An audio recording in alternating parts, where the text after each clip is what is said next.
Hobo with a Shotgun was a 2011 Grindhouse B-movie starring that guy from that Blade Runner movie back in the day, you know, the one at the end where he gave that really impassioned speech. Well, now he's an unhinged homeless dude with a shotgun just wreaking havoc on a town like called Scumtown or something. And to be honest with you, I hadn't really thought about this movie since I watched it back in the day. I just remember it being brutal and beautiful and all sorts of unhinged until I started playing today's game. That's right, I got a new DOS Man joint, Dead Trash. We got a real one here, and from the first cutscene, you definitely see how crazy inspired by Hobo with a Shotgun this game truly is. And it starts you off with the right kind of weapon too. We're giving you an old hammer, and not the kind that your boyfriend uses to plow you in the back of an Arby's. No, the real type of hammer, the type that'll turn your skull into mashed potatoes. Right away, the second weapon you get, not even a second into the game, if you decide to actually look behind you, which you should do anywhere you go. You never know when you're gonna get sneak fucked in the back of an alley. You're provided with a nail gun. That's right, you get akimbo nail guns, which you don't want to use right away. I have to be honest with you. When you first get in this game, you're gonna get the nail gun and you're gonna be like, oh yeah, daddy, touch my nipples and rub my bussy.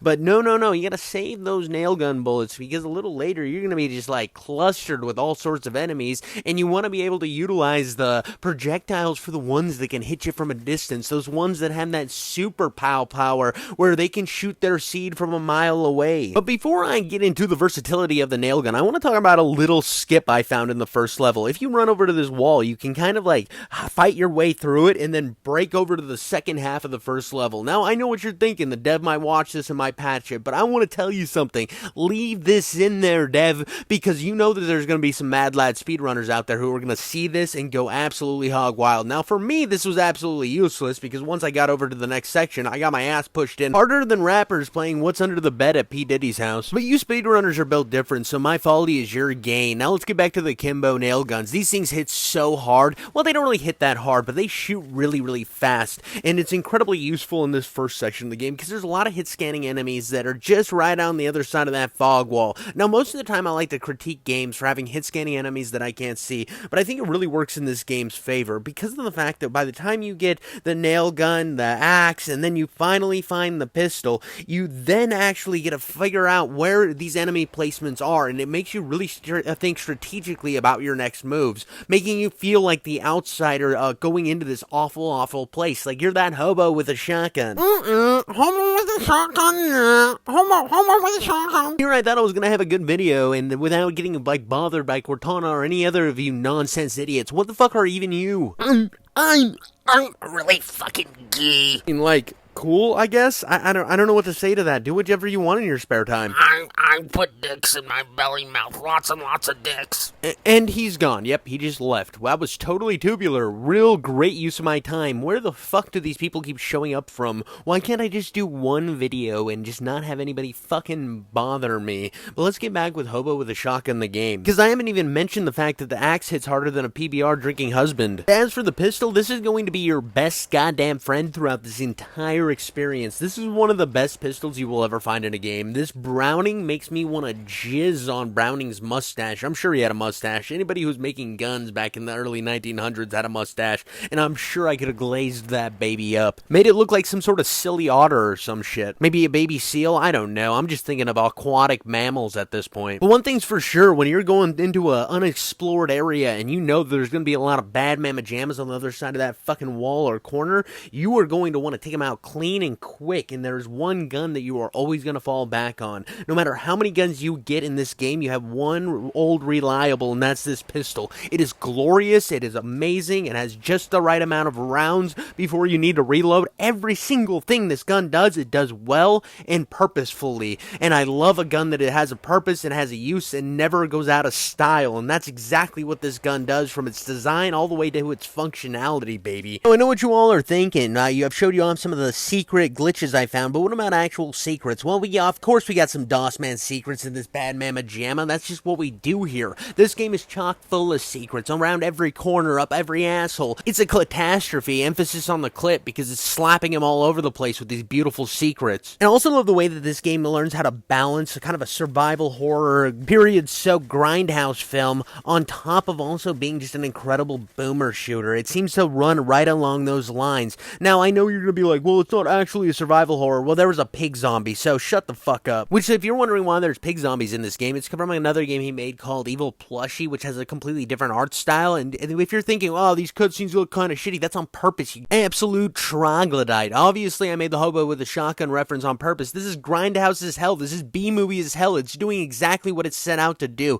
And that also goes with the shotgun. Now, if you're wondering if the shotgun's any good, yes, it pushes the taint out of an elephant's ass. My only gripe with it is the long reload time, but to be fair, this gun has so much power that it almost needs a balancing of a long reload time, or you would just go through the entire game, turning everything into absolute bloody mush. It looks like that time of the month whenever a girl's on the rag. I mean, so often I play games where they use actual people as the enemies, and it always looks kind of cringe. Not in this game. It works perfectly. Every single thing about the griminess and the cheesiness of it works because of what it's trying to do, and that's what you should do anytime you're making a game with an atmosphere and a story. You should try to accomplish that to the perfect degree. Now, there is something I need to highlight that is incredibly important, especially when you get to the first boss fight. You need to find the AK in level 2. It is the most important thing I can tell you in this entire review, because the first boss in this game's an absolute bag of dicks. So you get the key from the kind of towards the end of the level, and you run all the way back. There's going to be these trees. You gotta fucking run right through those son of a bitches.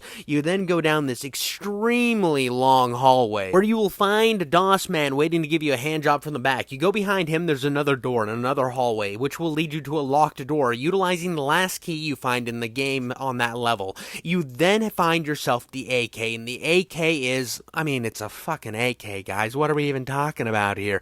Well, what do you think? The Russian engineering failed? No, it's brilliant. It just plows through guys like they're just fucking walking shooting posts that shoot blood out of their earlobes. Yeah, that's right. You're shooting blood out of their ass with an AK. What can make this game any better? I don't know. Maybe another machine gun? That's right. This isn't even the first machine gun you get. This is a secret machine gun you find because you're a god that needs to find everything. The regular machine gun is one of those side-loading British joints. I can't remember what they're called. Let me know in the comments down below. And while you're down there, like the video and subscribe, you dweebs. This is the AK's weaker, faster firing cousin or some shit. It definitely shoots faster and it's definitely weaker, but you will have utility for both of these weapons at any point in time. It is fun to go through just blasting people into Swiss cheese. I mean, it's just like when you haven't busted a load in a long time and your girl drops trow and you're like, yeah, another pig zombie, let's come on it. Is that what you say to your girlfriend? I don't know, that's what I say to mine. Gotta keep the girlfriends in check, otherwise your wife will get mad. Boom, zing, an infidelity joke. No, the real way to get your girlfriend to never talk to your wife is just bury them somewhere in the woods. Ooh, now it turned into a murder joke. Ha ha ha, serial killer Jeffrey Dahmer. Nah, he ate boys, he didn't like them girls. As you progress deeper into the game, you're gonna start seeing some government agents where you start to learn that everything is not what it meets the eye. Yo, no, it never is when the government's involved. They're always trying to screw you over. You don't know what the CIA is doing until they shoot you in the back of the head. Just ask John F. Kennedy. You're trying to tell me that there wasn't a secret sniper from the grassy knoll? Get the fuck out of here. So after you clear out some crackhead Santa Claus at the end of level 2, yeah, that's what they look like. They look like Santa Claus with an axe. They're like that stupid action Santa Claus movie. But after you clear them out and make sure to bussy up their friends who think that they have superpowers because they decided to bring a gun to a gunfight, wow, cool, get the fuck out of here. You then find shopping cart Hobo Santa. Yeah, there's a Hobo shopping cart Santa, and this boss fight kind of sucks. I'm not gonna lie, I didn't like it. Now, you're gonna see me kind of cheese the fuck out of this boss fight.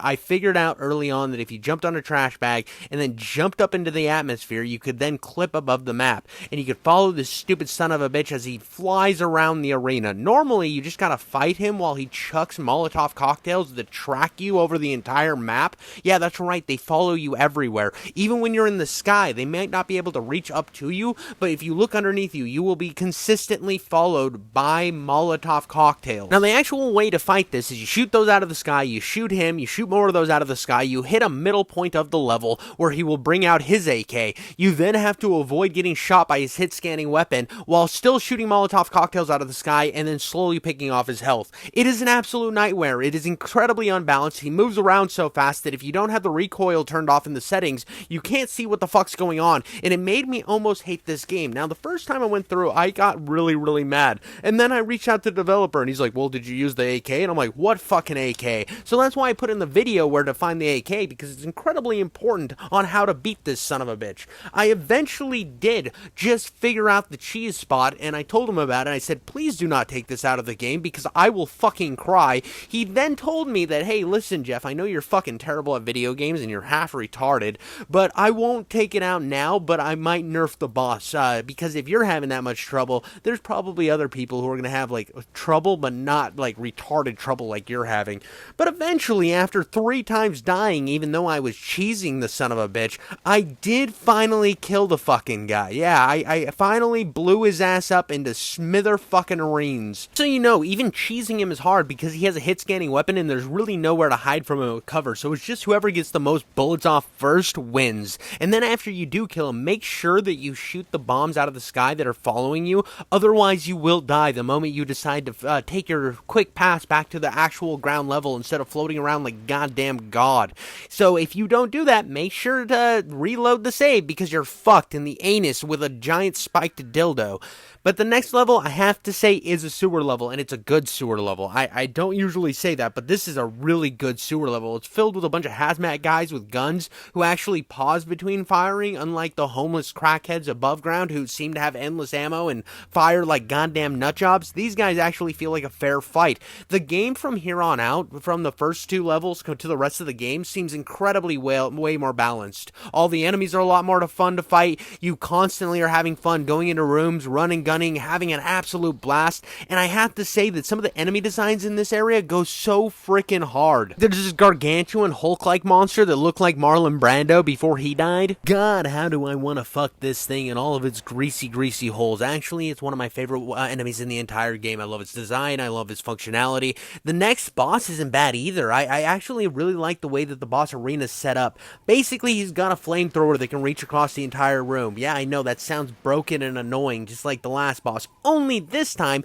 he's not running around at fucking Mach 5, and you have 2 different zones you can jump to. You can jump to the bottom zone where he can't hit you and the flamethrower goes right above your head, and you can bait him into coming down there if you shoot him enough. Then you can utilize the different cover around the arena to avoid getting fucking charcoaled alive, and then jump back up to the second level, and you rinse and repeat until this son of a bitch is dead. He can't hit you in certain areas, and I like that because it makes you think on your toes, it makes you move really quick, and eventually you'll find him to the point where he will explode and boss fight over, and it's incredibly fun. You then go into my favorite level in the entire game. The last few levels of the game are in this like futuristic CIA underground Area 51 fucking Hellboy mansion type bullshit, and it's awesome. You're fighting all of the lab suit guys, there's CIA douchebags down there. You find this rifle that basically atomizes everything into blood, guts, mayhem, and whatever happens during a prolapsed anus. This thing is amazing. It's a great sniper rifle, hip-firing son of a bitch. I love it. It's a perfect combination to go from AK to that thing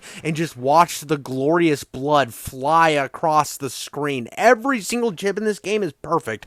Absolutely perfect. Another thing I found was a room full of my favorite Marlon Brando monsters. It's amazing. How can I not love this last little section? Now, I'm not going to show you the last 2 boss fights. I know, spoilers, and I want you to actually play this game and experience those 2 boss fights for yourself because I think they're incredibly fun and really inventive. I think there's some actually amazing shit to be had. I mean, from top to bottom, from the beginning of this game all the way to the end, you feel like you're following a cohesive story, and it feels like everywhere you go is from point A to point B, but it's not like taking you all over the place, like you're doing this grand all over the universe spree. Now, this is very Half-Life oriented, where you go from one place to the next, and it feels very cohesive and logical, like you're following the actual story from his fucking shoes. It's not like, oh, you opened a door, got into a helicopter, went across country, smacked your mom in the face, went over to the other side of the country, found a prostitute, slapped her in the clit a couple times. None of that is really happening, and that's one of my biggest problems with a lot of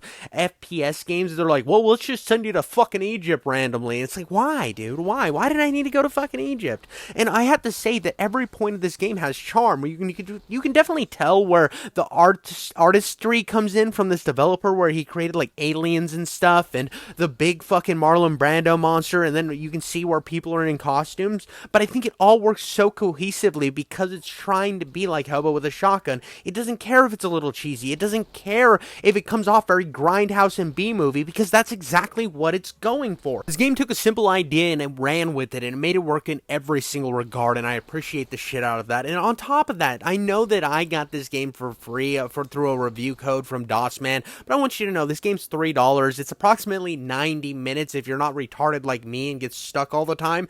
And I didn't get stuck by getting lost. I'm just bad, so the boss fights kind of kicked my ass. But I think that most of the time they're fair. The first boss is a little unfair at times and kind of annoying, and I didn't like that one, but every single other boss fight through the rest of the experience seems very, very well balanced, and I think they were incredibly fun boss fights to be had, and they need to be played because they're amazing.